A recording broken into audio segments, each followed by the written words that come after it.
Well, thanks for coming. This is the chips and pickles story. We're going to have a good time. Close out, almost close out the day. We're going to talk about some crazy stuff. First, my name is Dean. It's an honor to speak with you. I get to work with developers all day, every day. I'm a UX guy, and I own my own UX company. We specialize in complex apps and software. So all day, every day, I'm with developers. It's awesome. I love it. So I love getting out and talking to developers more about sort of this sort of sense about how people interact with technology. Now, before we get into the technology, let's talk about food. Pickles. How many people here like pickles? Raise your hand, don't be shy. Wait, that's not me. Okay.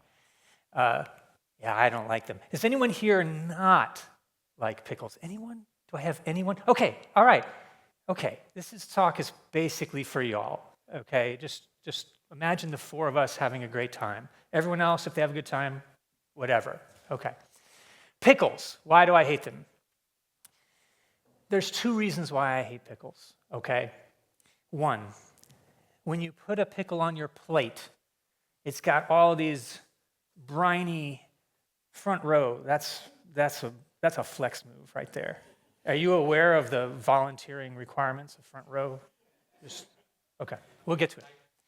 Yeah, there you go. Okay, pickle on plate, briny, vinegary juices and stuff like that. Most of y'all like that. I hate it. Okay, I think it's the worst. I would say the juices of the pickle infect a plate, okay, more than they add to it. That's just me. Now, the other thing I don't like about pickles, okay, is that in America, at least, I'm not sure about Denmark, when you order lunch and you order a lunch sandwich, you're getting a pickle, whether you've asked for it or not. It's a requirement. It's an implied pickle. It's just what happens. And so you'll just get your sandwich and boom, you have a pickle. And of course, in my view, right, it's infected the plate. So I'm the guy who's like, no, please take this sandwich back. And don't just take the pickle off the plate because I'll know it was there. And so I've had to get really good at telling servers, hey, I don't want a pickle. I've had to get good at it. It's not easy because it's a default, okay? The whole process is set to get me a pickle. So I would say, please don't give me a pickle with this sandwich. And it just never works. It never works. I always get one. Well, I tried some other things. Now, I didn't try maybe the patently obvious one, which is to tell people I'm allergic to pickles, right? But that would be such a lie. I just hate them. All right? I'm not allergic to them, so I'm not going to lie about it. And so I did this one day because I'm always getting a pickle no matter what I ask for. And one day I was a little bit creative and I said, hey, I'd like a turkey sandwich and no pickle, like that. And doggone it, it worked. So I thought, maybe what happened was, they went back into the back and said, they just remembered the big visual, and that's good. Or they went into the back and were like, hey, this guy, don't do it, right? Who knows what he's going to do. So anyway, I just had to get really good at this, and it's a little frustrating. And if you were here for technology or UI, just patience, we're going to get there at some point. Okay, which brings us to the villain of the story. Now, this is just a sandwich place in America. It's delightful. Great sandwiches, it's wonderful. But of course, they always give you a pickle. I'm going to catch you guys up. Pickles, I hate them, always get them. Look at the villain. Okay, here we go. Now, always get that pickle. See it? They don't tell you they're going to give you a pickle, but you're getting one. And you always get these chips to go along with your sandwich, because that's what we do. And then you just throw in this pickle. Now, one day, I was at Jason's Deli, and Jason's Deli is pretty bad at the whole giving me a pickle thing. It just always happens, no matter what I do. I could just do the whole no pickle, and it happens. and I'm wondering why. I mean, what's the deal? So let's talk a little bit about Jason's Deli. This is their menu, because I wanted to look and say, hey, do you even talk about pickles on your menu? You're just giving me pickles? Let's look. Oh, look, the first interactive thing we're going to look at. Okay, now this, yes. Ooh, look at that. How about that? Thanks for telling me. Look at that. That's off the side a little bit, isn't it? Let's give it a whirl. Oh, oh, really? Projector. So you're saying it's not user error, is what you're saying. Okay, and I'm okay? All right. There we go. There we go. Was I like bouncing around or something? Okay. All right, we see it? Now the full Jason's Deli menu. Or I should say half of it. This is just half of their menu. And it goes on for a little while, and I'm just looking for the word pickle. Any mention of the word pickle, so I could just prove to myself that they told me it was coming. And of course, no.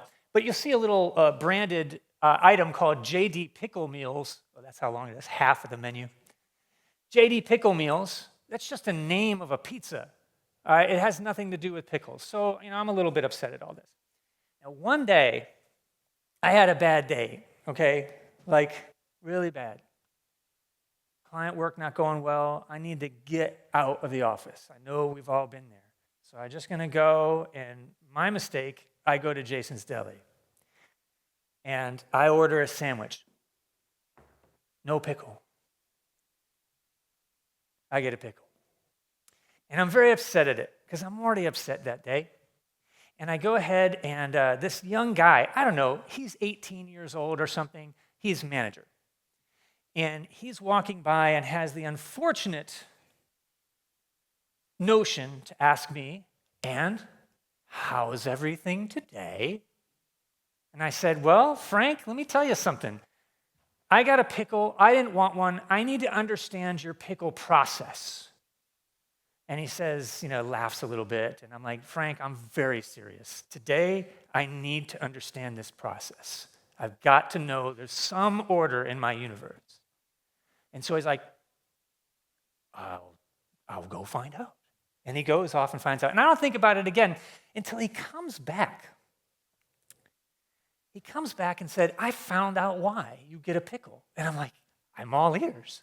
I need to understand. And he says, well, on our cash register interface, this is the UI stuff you've been waiting for. On our cash register interface, there's a button. And this is the button. It's the chips and pickle button. There's not a chips button and a pickles button. There's a chips and pickle button. By virtue of the fact that you tap that button, that's it. The universe has decreed you shall get a pickle. It's in the system. You've asked for it in the system. And that is what gets me a little upset. And that's what got me going on Jason's Deli. Why would they do this to me? Don't they know about me and what I like and don't like? Well, I said, maybe I'll just try mobile, okay? Maybe I shouldn't show up anymore. I should just go to my phone like normal people do. So I go to the app. This is a few years old now. I go to the app, and I know that I can choose which sandwich I want. I get to choose a side. Now we're talking, but now there's all sorts of different types of sides I could choose. There's no rhyme or reason. Some of the sandwiches come with chips and a pickle, some don't. I don't know why. Of course, the one I wanted says it comes with a pickle. So that means I choose that option, and I have chosen a pickle. We're all developers. We know I have chosen it. But then I notice the special requests. So I think, man, you're not going to give me a pickle. I'm like, please, please, for the love of God, please don't give me a pickle. This is what I type, except that's as far as I got. I couldn't get further than 25 characters, and they just kind of stopped. They didn't tell me there were 25 characters. They didn't throw me an error. They just sort of stopped listening. And that's all I got. And now I'm upset. Okay, now I'm legitimately UI upset, and I'm going to give them a message, and it's going to be exactly 25 characters. And this is the message I get. This is 25 characters with spaces and punctuation. It's in all caps because I'm very serious. And then I keep looking and I notice, hey, I got another thing I can say. I can personalize my meal like anyone would personalize their meal, like Dean's funky pickleless sandwich. Like that's really what our needs are as a user. I'll tell you what I'm going to do with it, and you know what I'm going to do with it. I'm going to reiterate exactly what I say, and I already know they're only going to give me 25 characters. I know it. I know it in my bones, and in fact, they do. And this is 25 characters with spaces and punctuation. I got a pickle. Anyway, so that proves that no matter what we're putting in those situations like that, nobody reads any of that stuff. Okay, so basically this is what's happened. Someone made bad UI choices and it just destroyed my enjoyment of fine sandwiches at Jason's Deli. They're really actually cheap, but tasty. Now I know what you're thinking. You're thinking, man, the world's on fire, Dean, and this is what we're talking about? We're talking about pickles, we're talking about this? I was like, well, yeah, that's what we're talking about. But it got me thinking, if a little UI problem caused me this much just lunch frustration, what about like real UI problems that cause like real serious issues? I mean, little ones, because this is just a little button, right? Or just a little process. So I thought, let's look. So I thought, let's look at some real problems and see how we can learn from them. Maybe we can learn something better. So we'll start with a little one I call 38 minutes to live. Now, I'm going to give you 3 examples of really bad UI quirks or problems that led to or contributed to serious issues. They're going to get progressively worse. So no matter how bad you think the first one is, it's going to get worse. Okay, this is something that happened in 2018, January of 2018 in Hawaii in the United States. You're just driving to work or wherever you're doing, I think it was a Sunday, so not working, whatever you're doing on Sunday morning, and this pops up on your phone. It also pops up on every screen there is. It's on the radio, it's on big billboards on the highway. We are all about to die. This is basically what this is saying. Ballistic missile incoming, that's not great. And just months before this, there was a big brouhaha with all the new missile capability that North Korea had been putting together. And so you start thinking, hey, this is Hawaii. We're kind of close, right? I mean, they can just do this, can't they? Very plausible. And you get this is not a drill sort of thing happening. Oh, my goodness. This alert was out there for 38 minutes. Now, that's basically how long I'm going to talk. Now, if you're at like a super boring talk, it could seem forever, sure. But if you're under threat of nuclear annihilation, 38 minutes is a long time. It's a real long time to be thinking, this is it, man. Or like, this is it for grandma, okay? It's a big deal. Until suddenly, it's just 38 minutes later, everyone gets a new message. They get a new message on their phone, new message on these billboards, all this stuff, and this is what the message says, basically. You get it slightly different on your phone. Just kidding. We're just kidding. That was a mistake. There's no missile. Everything is just fine. Now, except for the people who got in car accidents, the dude who had a heart attack, stuff like that, okay? And we're left to wonder, what just happened? What's going on? And the next day in the newspaper, we see this. And we see this, lovely little graphic. And the governor says, someone pressed the wrong button. Now, we are all very savvy software professionals. No one pressed a button. So I'm trying to understand what happened. What software issue was going on here? I mean, it's not like, you got a drop down like this, do you? You laugh, but that's exactly what it was. That's exactly what it was. Because the governor sends this list and says, well, this was the list we had to choose from. It wasn't really a button. I don't know where we got that. I'm just a politician who doesn't know anything. It was this list. And you can see how someone could make a mistake. This is unintelligible, right? So I'm gonna show you the two options that you could have picked. One is we're all gonna die, and the one below is no, not really. We're just testing for that point, right? And it's actually the second one says drill. That's it. That's all. You just need to know what this means. Okay, fine, I get it. It's a hyperlink. And then the next day, they send something else, and they said, no, actually, no. It was this. So now I don't trust them anymore at all, right? It's a button, it's hyperlinks, it's, a drop-down list. I know what that is because I make software, right? So I start looking and looking for the software that actually was used for these emergency management systems. Took me forever, crazy amount of looking, finally found a demo bit of the software in an ancient PDF that showed me exactly the system that they used. Again, by the way, same stuff, right? Drill or not, this is the software. This is an actual bit of software that they used, and you can see it's a drop-down. Now, this is a demo, so you can see that there's just, it's written at least a little bit better, like the folks in marketing wrote it, I guess. I'm not too happy about test and live being in the same drop-down, but there it is. You basically make a template, and you apply something to it, and kabam, that's what you do, right? A little easier to read, right? Not that bad. I mean, if you put it side by side with the other one, at least one makes some kind of sense, and you can see where you could do it right and pick the right one. You could see where someone would pick the wrong one. That can happen.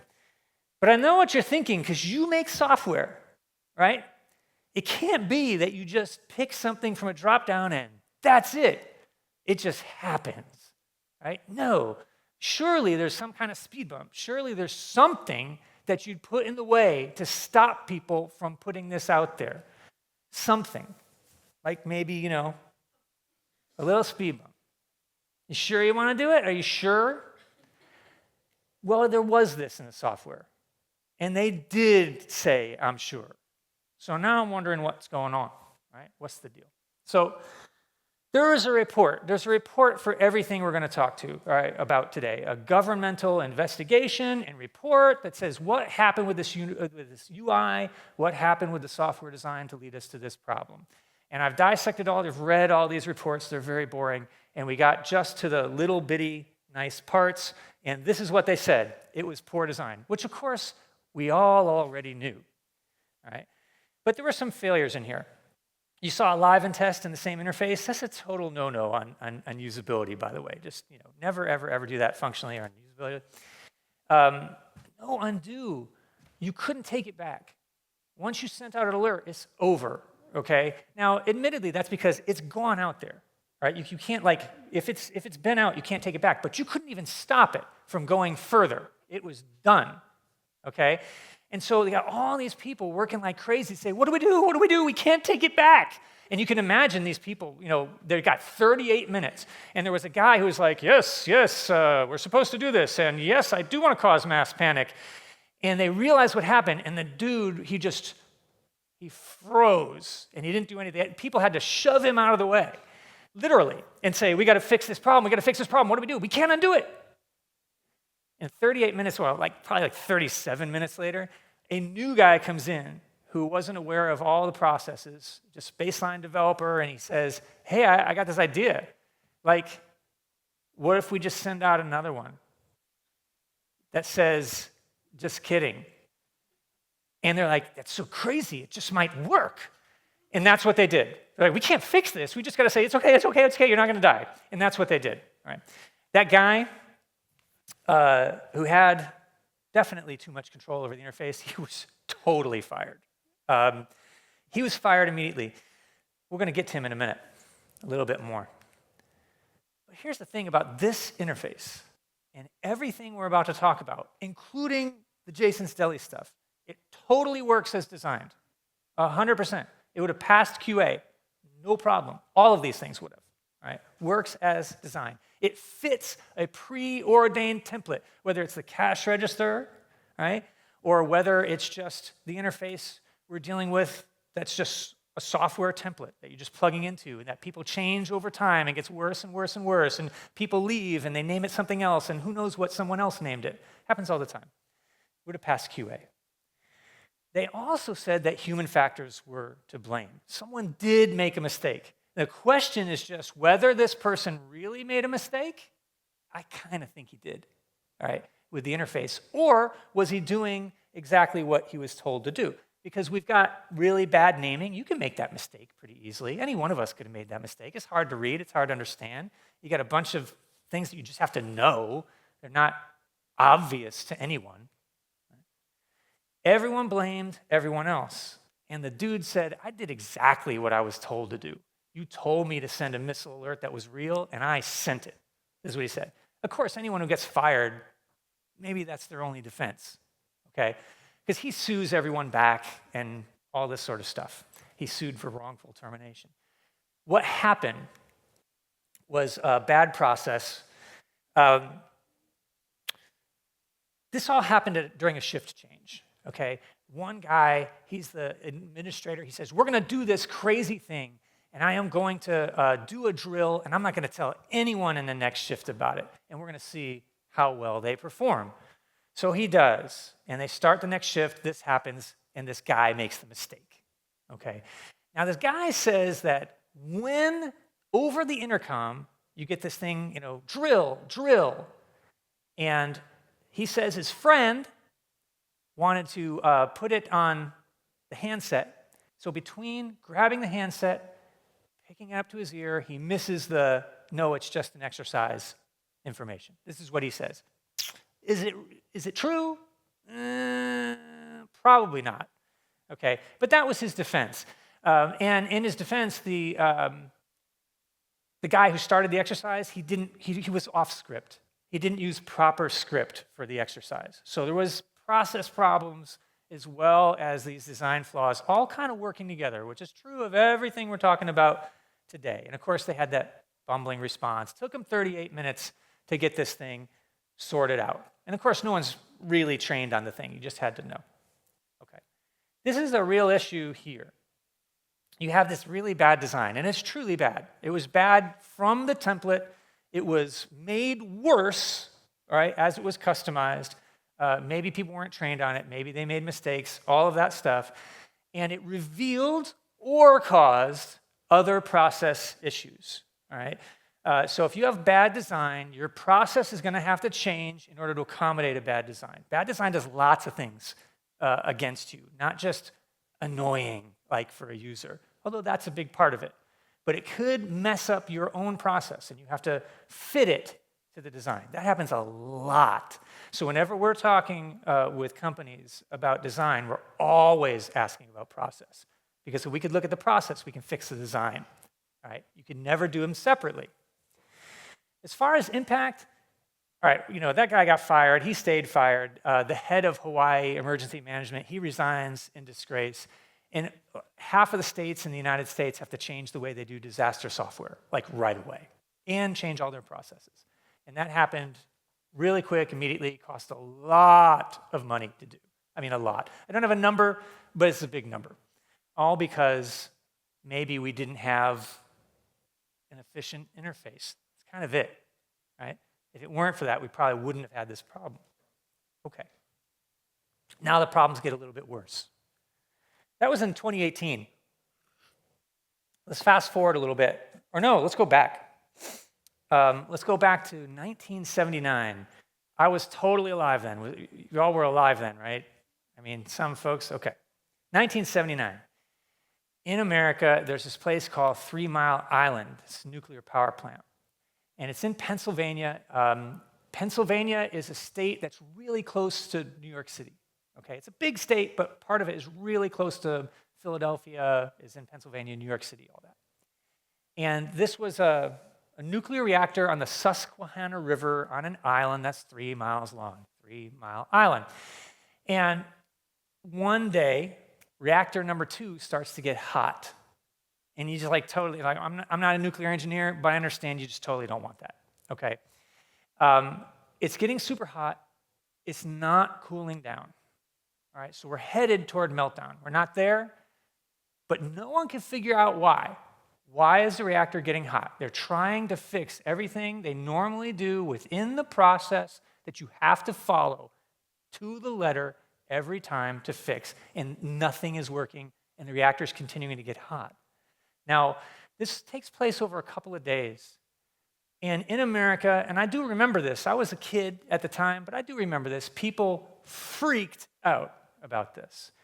And there was this movie that came out like a few weeks before called The China Syndrome. Has anyone seen The China Syndrome? Well, it's about a nuclear meltdown. And so Americans saw this movie, and then it came to life in 3 Mile Island weeks later. And it was a big issue for us. And we were really concerned because what are we going to do? Are we going to evacuate the northeastern United States? At the time, there was, 40, 50 million people in the northeastern United States? There's way more now. But even back then, where are they going to go? How are they going to, what are we going to do? So it was an issue. But then a couple of days into it, the engineers sorted it out, and they solved the problem. And there was no meltdown. Now, there were issues with the reactor that they had to solve, but they averted the big disaster. And the question, of course, as always, is, well, what in the world happened? How did they fix it? All right, that's sort of the issue. And so they did an investigation.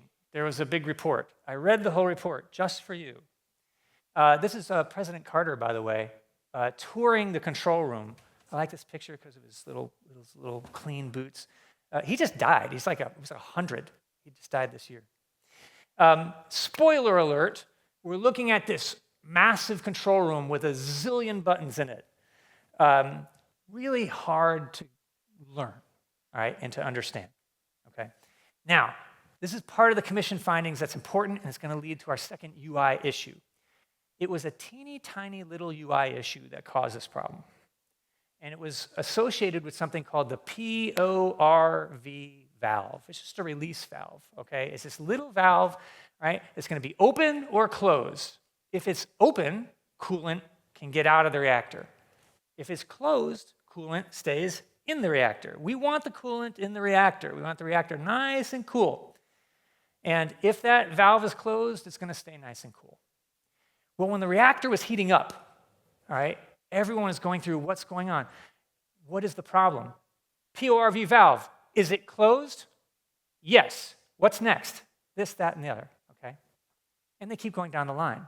Every time they checked, the PORV valve was closed, except it wasn't.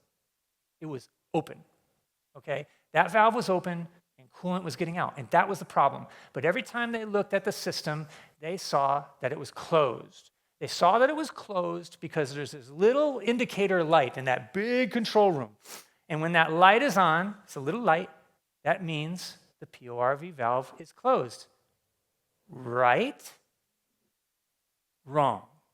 When that light is on, all that light indicated was that a command had been sent successfully to close the valve. Not that the valve actually closed, but that the command was successfully sent. Light is on. I told it to close. I did my job, right? The system does its job. And no one knew, everyone assumed that the light, and these are engineers trained on this system, they assumed that light meant valve closed. It wasn't closed. Until someone, there's more shift change issues, just another engineer breaks the protocol of how you're supposed to go about solving the problem and says, what if that valve is actually open and not closed? Just took someone, that's it. Shouldn't we check and see if that light was doing the right thing? That's all it took. And they did that, right? And they checked, and they're like, it's open, right? And they close it, and that was it. It was just this little interface quirk. Now, there are more interface quirks. I feel the need to just yes. Okay. I don't know if you got that or not. Okay, there's more problems, okay? Because this shift supervisor, he says that there's always at least 52 alarms lit in the control room at any given time. That's normal, okay? So you've got a bunch of lights. Not just, now we're revealing other problems when we sort of looked at, what if this light's wrong? What about the other ones? And they're having to check everything. And how do you know if something is wrong, right? Because if you look, right, you've got all these problems with indicator lights, and this is the control room, right? And you can't say a light's going wrong, right? You can't just log into Confluence and do a ticket and say you got to fix this thing. It's 1979. So you write down on a piece of paper, hey, this thing's broken, and you tie it to the knob so that everyone knows. That's your JIRA ticket. And there was a zillion of them all the time. And look what they do. They cover things. They cover other important lights that you don't see. So now we had this one PORV valve light problem, and now we know there are much, much, much bigger problems with this whole system. Okay, so what do we learn from this? All right, everything is about function in this control room. All right, usability was awful, worst. You could just do a whole course study about how bad the usability of this control room is.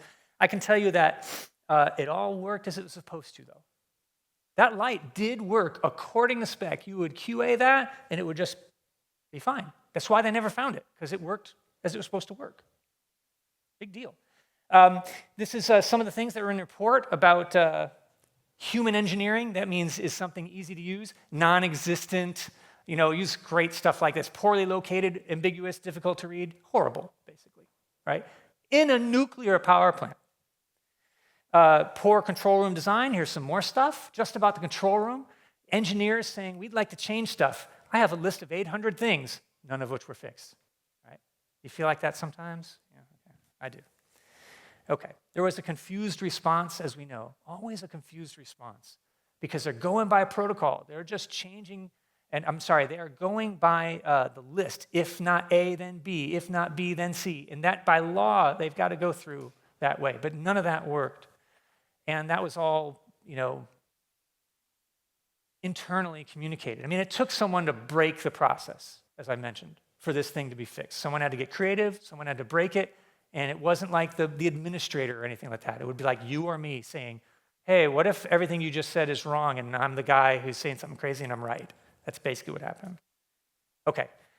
Of course, this is poor error handling. Probably some of the worst error handling you'll ever hear about, ever, right? You have to know something's a problem, know why it's a problem, know how to fix it. You need that in every one of your apps, not just in a nuclear control room. And we talked about the bureaucratic systems. No one's wrong, but we're all going to die.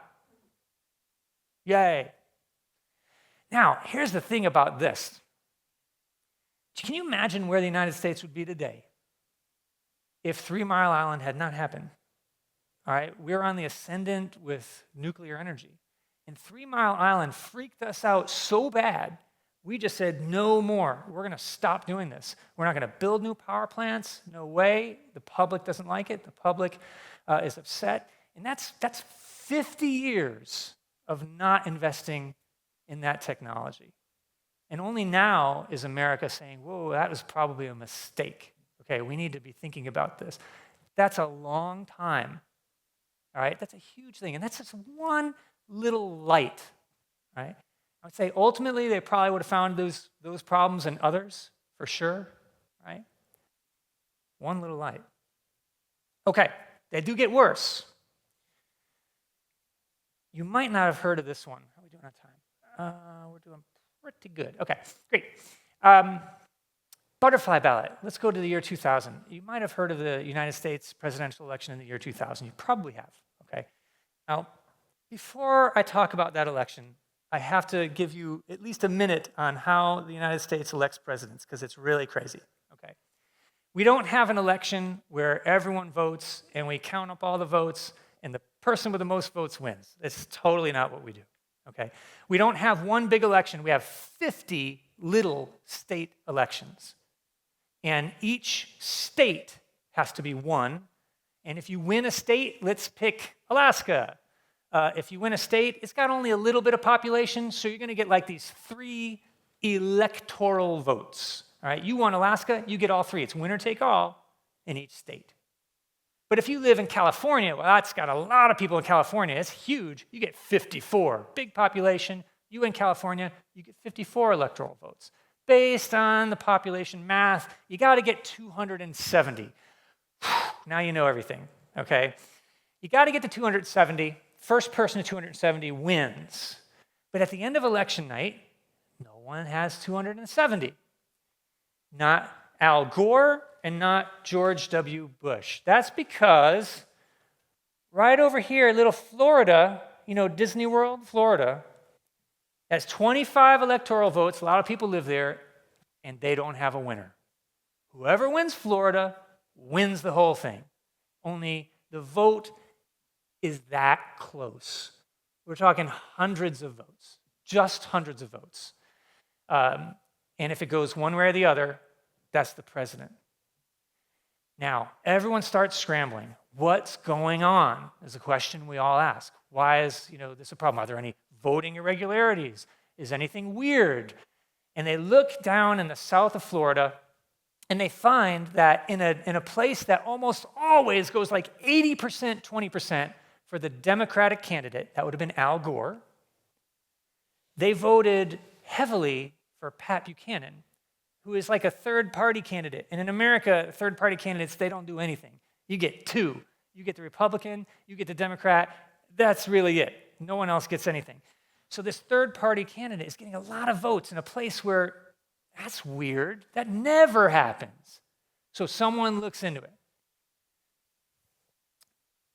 By the way, it took 6 weeks to look into it. So for 6 weeks, America didn't know who the president was. For us, that freaks us out. Okay, we expect to know that evening, and we always know that evening. That's just the way it goes. All right, but we didn't know for 6 weeks, so everyone's freaking out, and all the lawyers are making lots of money because everyone is suing everyone else to stop the count, to start the count, to do something else. And why is that important? Because of a little interface. This voting machine was a paper voting machine that was used in the south of Florida, where all those voting irregularities occurred. Something odd occurred there, and everyone looks, wow, look at this ballot. It's paper ballot. You fit this piece of paper into a machine, you take a metal pin, and you poke a hole through the paper next to the candidate you like. Now, even in the year 2000, this was considered crazy, crazy old. We couldn't even believe people were doing it back then. But here was Florida doing it. You've got a bunch of candidates, but remember, this is America, so really only the Republican and Democrat, really the only people that matter. But there's other people that run, and there they are. And they have to fit into that piece of paper, and you notice it's called a butterfly ballot because it's got this spine down the middle where you're supposed to put, your pin. And you look at this, and you're like, what am I looking at? Okay? What am I looking at? Let's imagine you're voting, okay? And let's say you want to vote for the Republican. Okay, you got the number 3, and it's pointing to a hole in the spine. I know where to punch a hole in the paper next to number 3. You did it. You voted for the person you wanted. Good for you. Now, say you wanted to vote for this reform candidate. And by the way, this reform candidate was a far-right candidate. And in America, far-right is like far right, okay? You got Democrat, you got Republican, and this guy's way out there. So if you were wanting to vote for Al Gore, but you voted for that guy, but say you did want to. It's pretty easy. Number 4, right? No problem. You did it. You voted for that dude. But what if you wanted to vote for Al Gore? Well, you could vote for the first circle you see, or the circle with the number pointing to it. Kind of got 2 choices. And it's not so easy to tell immediately that's a choice you want to make. So if you did that first one, congratulations, you voted for the other guy, but actually you voted for the guy you really didn't want to vote for. Okay, like it wasn't just like a little bit didn't want to vote for, it was a lot didn't want to vote for. And this guy got a ton of votes in South Florida, like more than ever. And people are wondering, now, did it affect the outcome? Hard to say, but it was a big deal. And all of these ballots had to be counted again and again and again and again. And then the lawsuits started coming to keep counting. And you have to punch holes through a piece of paper. So did you punch a hole all the way through the piece of the paper? Did you just put a dent in the paper? Did you poke 2 holes through the paper? Do we count those? Do we not count those? It was a mess.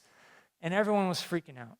just because of a pretty bad interface, which we all can agree. Like, we're developers, right?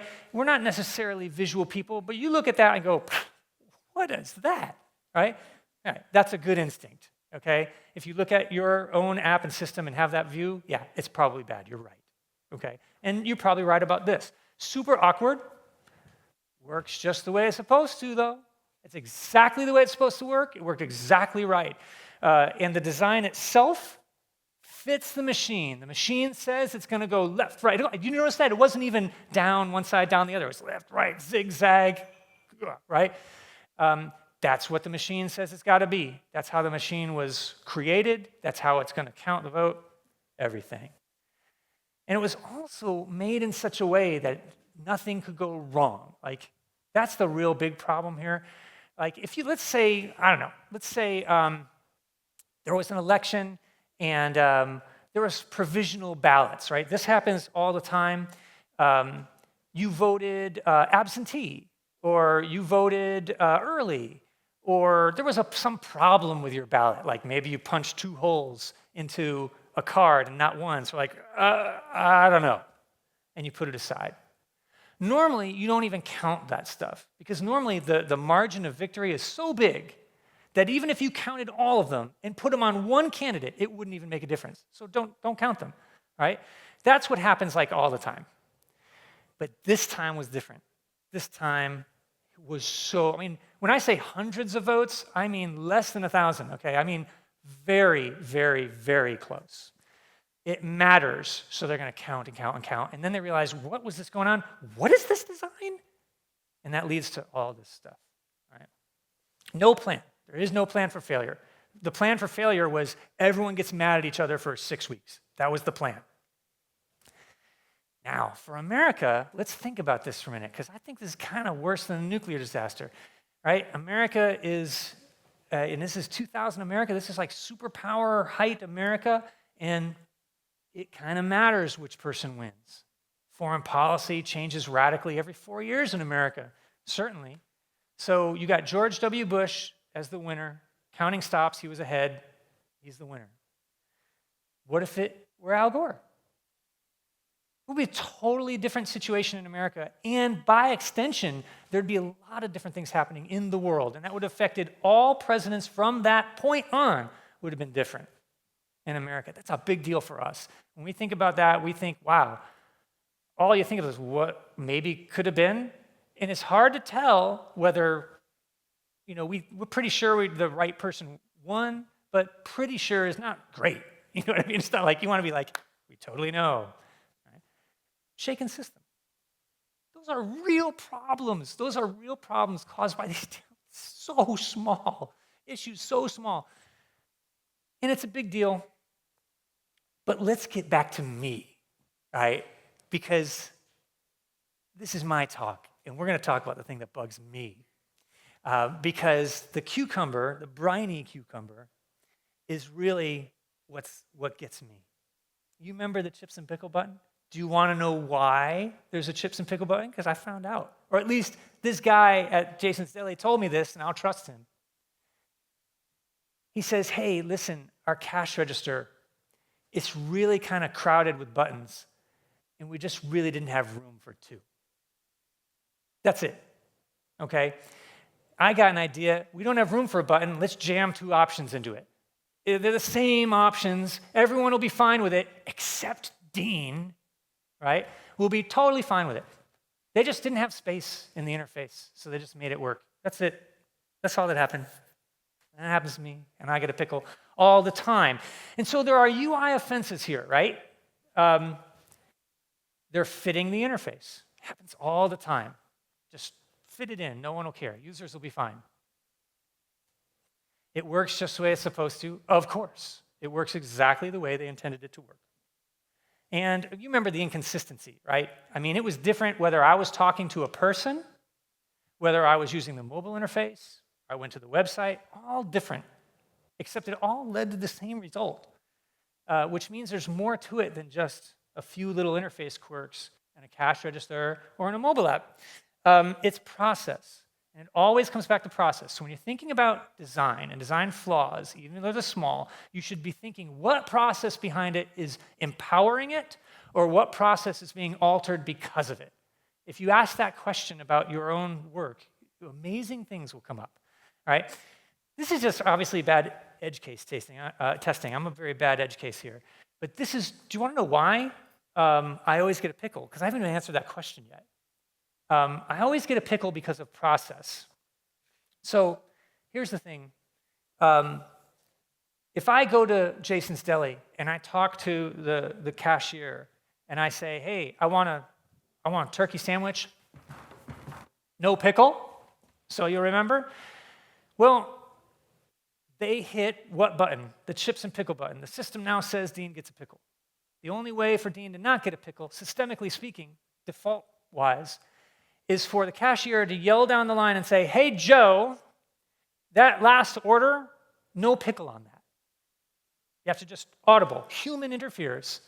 And then the human Joe has to hear it and has to remember to do it. Now, if that's the only sandwich Joe's making at the time, I got a good shot at maybe not getting a pickle.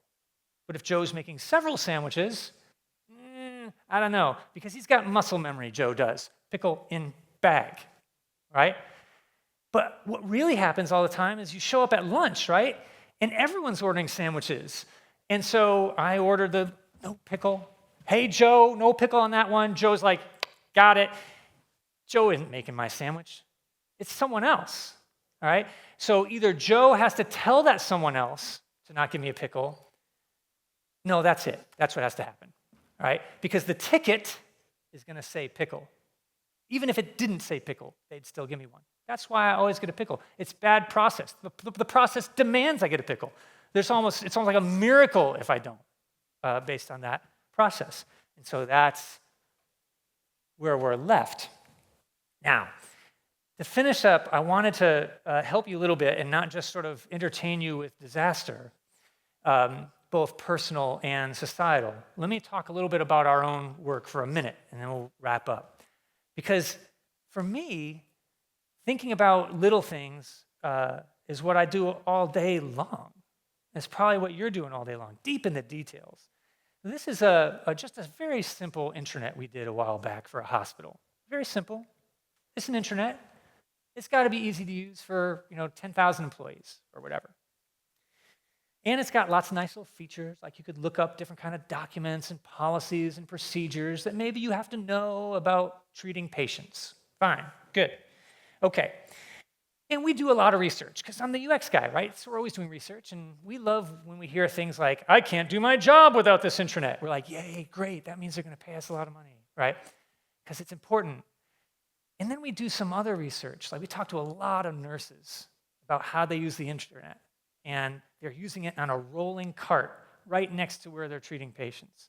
And they say stuff like this. They say like, man, this search feature for these documents and these policies, I need this now. Now. It's got to be faster, because I've got a patient. And what if that patient is having a problem, an issue that I have to sort out?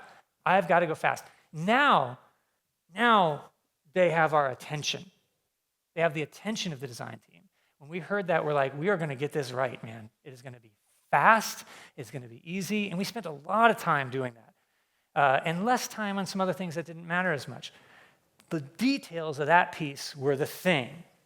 So for me, the thing that I take away is this. The very little things I'm working on all the time, they're the things that could be the biggest things. PORV valve, right? How you do a ballot for one little place in one little part of a country. And we're dealing with details all day, y'all. I get it. I mean, sometimes I'm dealing with details so much I want to go crazy, thinking I'll never get out of this well of details. But if I start thinking, hey, maybe this one I'm working on is the one. Maybe it's the one. It helps me. It helps me devote my energy better. Correct function, I got to say this to developers all the time. Never enough.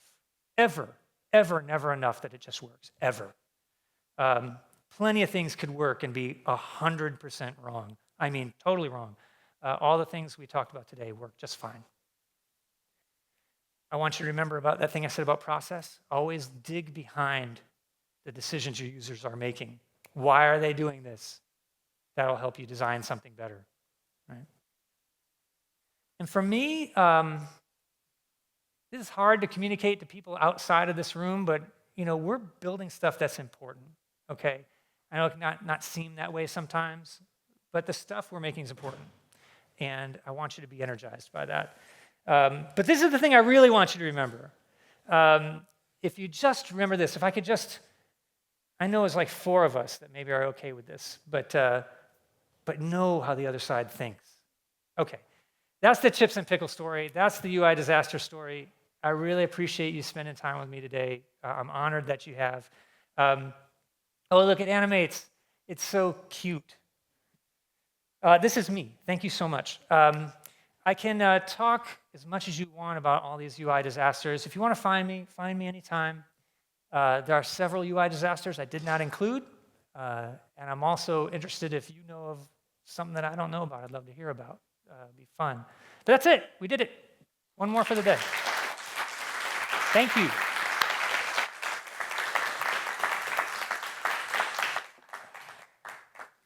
If y'all want to ask me stuff, just come on up. Otherwise, y'all can just don't feel the need to stay.